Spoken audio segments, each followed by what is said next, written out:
Boa noite, amados, graça e paz do Senhor Jesus sobre a tua vida, sobre a tua história. Nós estamos muito felizes de podermos estar nesta grande celebração, adorando aquele que é digno de louvor, honra e glória. E nessa noite especial, eu quero te convidar a abrir a tua Bíblia no Evangelho de Lucas, capítulo de número 22, do versículo 14 a 20. Evangelho de Lucas, capítulo 22, do versículo 14 a 20. Vamos ler a palavra do Senhor. Quando chegou a hora, Jesus e os seus apóstolos reclinaram-se à mesa e disse-lhes: desejei ansiosamente comer esta Páscoa com vocês, antes de sofrer. Pois eu lhes digo, não comerei dela novamente até que se cumpra no reino de Deus. Recebendo um cálice, ele deu graças e disse: tomem isto e partilhem uns com os outros. Pois eu lhes digo que não beberei outra vez do fruto da videira, até que venha o reino de Deus. Tomando o pão, deu graças, partiu-o e deu aos seus discípulos, dizendo: isto é o meu corpo dado em favor de vocês. Façam isto em memória de mim.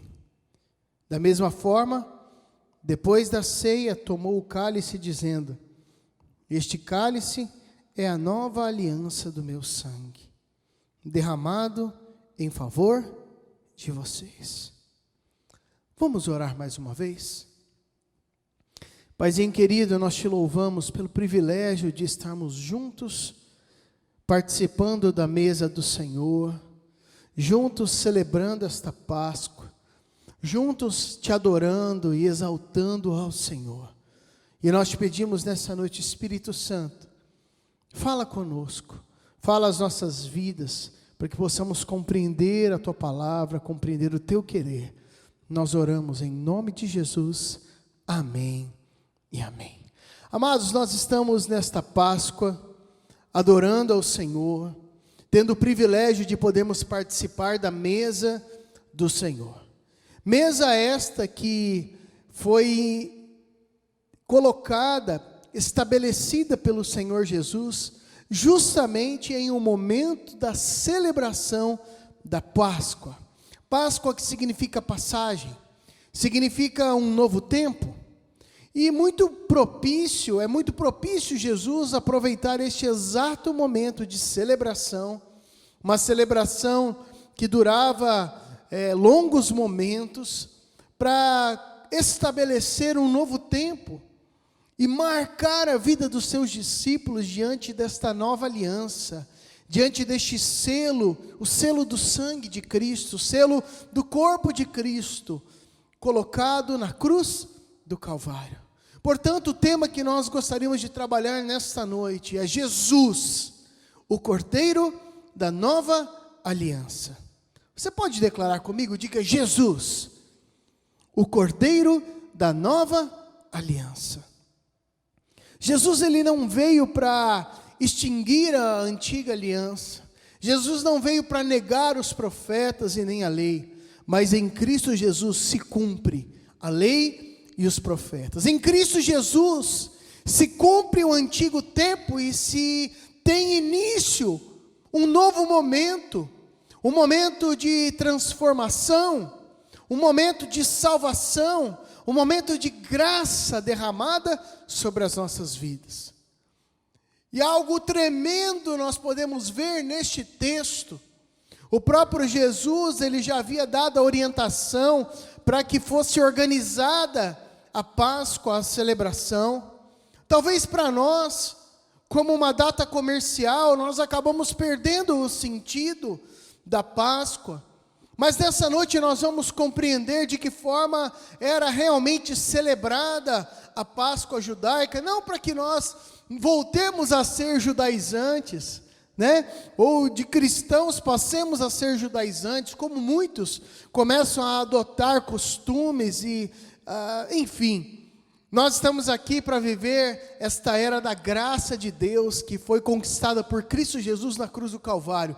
Mas nós vamos voltar um pouco na história para que possamos compreender o sentido e a profundidade das afirmações de Cristo contidas neste texto. Em primeiro lugar, a primeira afirmação que Jesus ele coloca neste texto é: este é o meu corpo. Para nós, como igreja cristã, igreja neste presente século, estamos acostumados a celebrar a ceia do Senhor e ouvimos: este é meu corpo, este é meu sangue.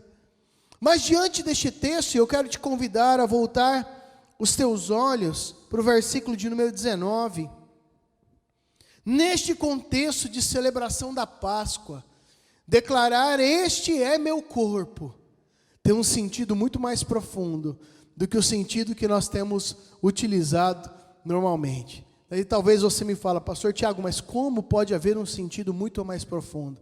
Nós vamos entender nessa noite. Por isso, vá comigo no versículo de número 19. Tomando o pão, deu graças, partiu e deu aos seus discípulos, dizendo: isto é o meu corpo, dado em favor de vocês.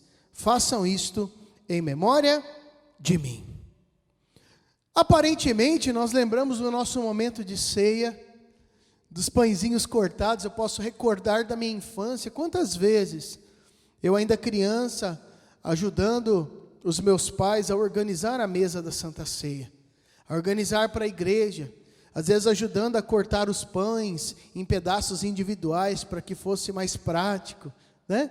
Para que os irmãos tivessem a maior praticidade para participarmos da ceia. Mas é interessante nós notarmos e aprendermos algo. A Páscoa judaica, ela não era simplesmente celebrada com os pães que nós conhecemos hoje. Haviam pães específicos para que a Páscoa judaica ela fosse celebrada. Você pode ver aqui comigo, nós temos aqui os pães que mais se assemelham, foram confeccionados de uma forma muito semelhante ao da época. Pães ázimos, sem fermento. Há uma ordem no Antigo Testamento que foi dada quando o povo foi liberto do Egito, que era para ser feito um pão que não desse tempo, né? Eles não teriam tempo para levedar a massa com o fermento. Então eram pães sem fermentos, sem nada de levedura. Eram pães que eram misturados então azeite, farinha, um pouco de água, e ali em uma pedra quente, em uma fogueira ou algo do gênero, era então espalhada essa massa, esticada, e rapidamente era feita.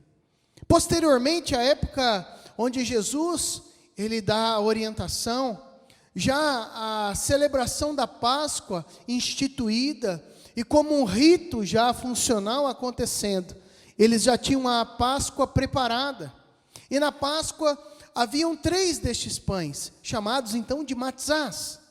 Nós temos aqui 3 também, separados. 3 matzás, 3 pães. Pães estes que eram utilizados justamente para exemplificar alguns princípios e para relembrar algumas pessoas muito importantes dentro do judaísmo. A cerimônia da Páscoa judaica, ela, dentre outras questões que aconteciam à mesa, você pode imaginar que havia um pote ali com ervas amargas. Você pode imaginar que haviam ali alguns cálices, nós vamos falar sobre isso. E essas 3 matzás. É interessante porque até hoje ainda é celebrada a Páscoa judaica dessa forma. Você vai encontrar numa mesa onde está sendo celebrada a Páscoa judaica, um saco contendo as 3 matzás, 3 pães ázimos, sem fermento. E quando eles estão celebrando, eles pegam o primeiro pão, né, a primeira matzá, e ela então é celebrada em memória de Abraão. Então a segunda matzá, ela é pega em memória de Isaac, e eles então partem essa matzá ao meio. Uma parte é declarada em memória de Isaac, A segunda parte é envolta em um pano de linho puro. E alguém já pré-definido, diante da mesa da Páscoa judaica, já sai com esse pedaço de matzá, que é denominada aficomã, e ele então, envolto em linho, ele sai durante o terreno ali, escondido, e ele enterra este pedaço, simbolizando o Messias que haveria de vir, o Messias que seria enterrado, e depois seria descoberto, revelado. Algo tremendo para as nossas vidas. Como eu digo, nós não somos judeus, nós não estamos aqui para celebrar a Páscoa judaica, mas quando eles estão celebrando, há toda uma atmosfera de mistério, em volta dessa cerimônia de busca do aficomã. As crianças, inclusive, recebem prêmios, quem encontrar, né, prêmios aí, como eles utilizam, né, em dólar, né, algumas, o equivale aí a $5 por aí, né? E quando ele, então, as crianças recuperam este aficomã, então eles recuperam, uma das crianças encontra, tira o pano de linho, leva até o chefe da cerimônia, aquele que está conduzindo, e quando ele pega este pedaço, ele quebra e ele partilha este pedaço do Messias com todos os outros que estão à mesa. Agora é interessante nós entendermos que para o judeu, cada pedaço do aficomã, deste pão ázimo sem fermento que simboliza o Messias, quando ingerido, eles creem que eles estão recebendo saúde e prosperidade nas suas vidas. Será que isso fala um pouco com você, meu irmão? Isso ministra um pouco a tua vida? Entender que quando Jesus, ele toma o pão que ele pega, ele já havia ministrado acerca de Abraão, e quando ele pega o pão de Isaac e parte, todos os seus discípulos, que estavam ali acostumados, alguns a participarem da Páscoa, quando eles acham que Jesus vai partir aquele pão e enrolar num pedaço de linho, para que depois eles achem, Jesus deixa de lado o pão de Isaac, e o pedaço que seria o aficomã, ele declara: este é o meu corpo, que é dado por vós. Ali eu imagino, amados, eu imagino o coração daqueles discípulos. Talvez alguns se indagaram dizendo: será que o Messias, aliás, será que o mestre se confundiu? Ou talvez agora não era o momento em que se enrolaria este pão em um pedaço de linho puro? Mas essa própria expressão aficomã, que significa vir de um lugar, venho, ou significa voltar, chegar. O próprio Jesus, ele declara: este é o meu corpo. E se você participar do meu corpo, se você tomar parte de mim, tiver um relacionamento real comigo sobre a tua vida, estará a minha vida, a vida abundante que eu tenho, não somente para a tua vida agora, nesta vida passageira, mas para a vida eterna. A vida que eu tenho para vocês, que participam do meu corpo, é uma vida que ela continua para a eternidade. Aleluia! Glória a Deus! Porque eles já tinham o entendimento de quando participamos desta matzá, do aficomã, eles receberiam saúde sobre as suas vidas e prosperidade. E aí eu me recordo do texto de Isaías, capítulo 53, verso 4 e 5, que diz que verdadeiramente Ele tomou sobre si as nossas enfermidades e as nossas dores levou sobre si, e nós o reputávamos por aflito, ferido de Deus e oprimido, mas Ele foi ferido por causa das nossas transgressões e moído por causa das nossas iniquidades. O castigo que nos traz a paz estava sobre Ele, e pelas suas pisaduras fomos sarados.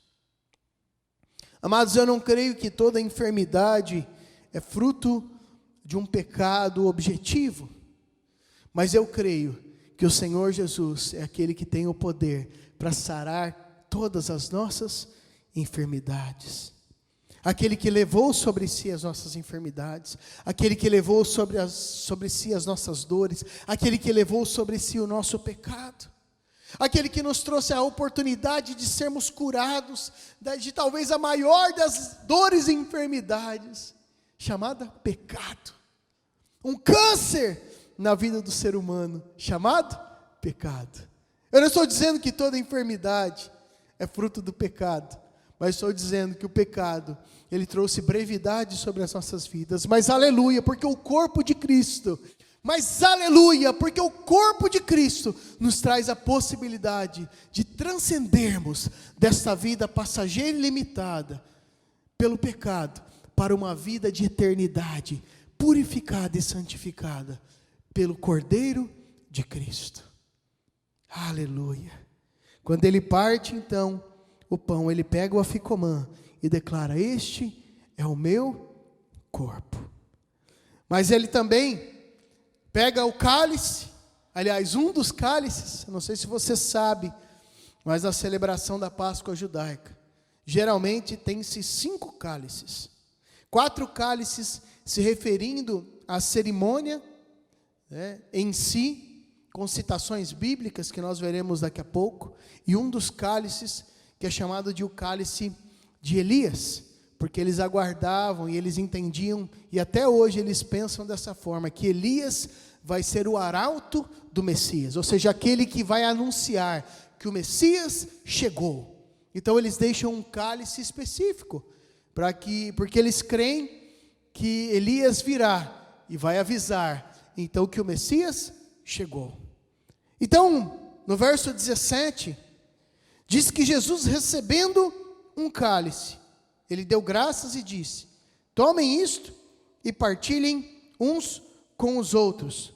Mas olha que interessante, no versículo de número 20, diz que ele tomou outro cálice. Não sei se você tinha notado isso.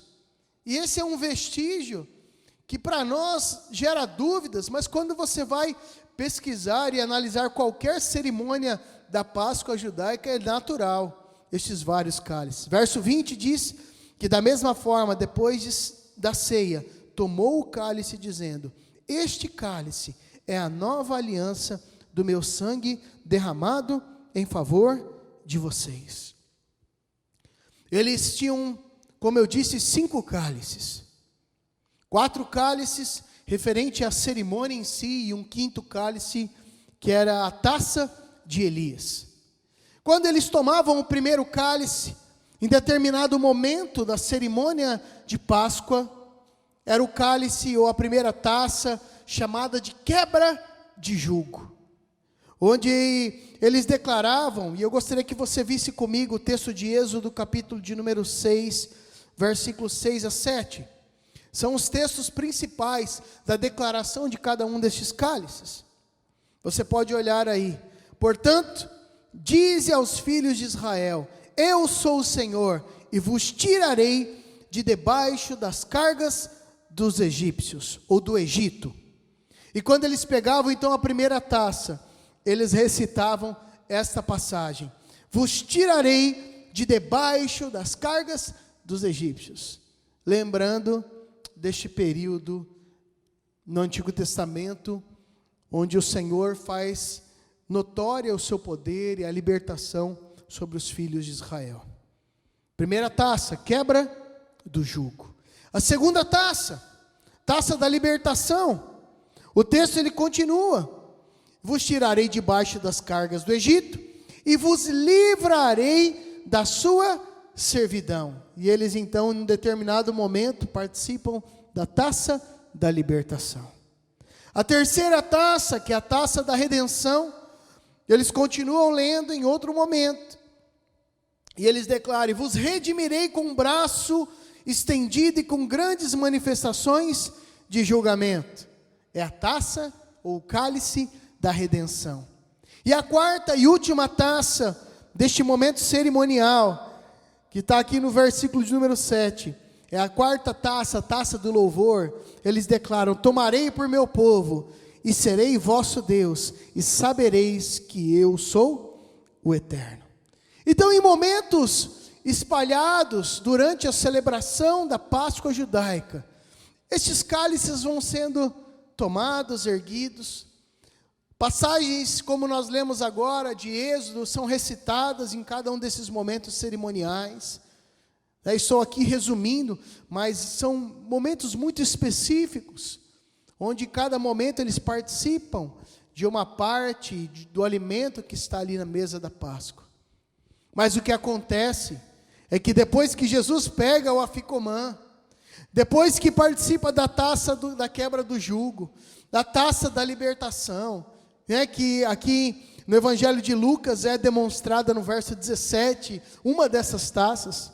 Quando ele chega na taça da redenção, ao invés de declarar, vos redimirei com o braço estendido e com grandes manifestações de julgamento, Jesus declara, este é o sangue da nova aliança, derramado em favor de vós. Ou este é meu sangue derramado por remissão dos pecados.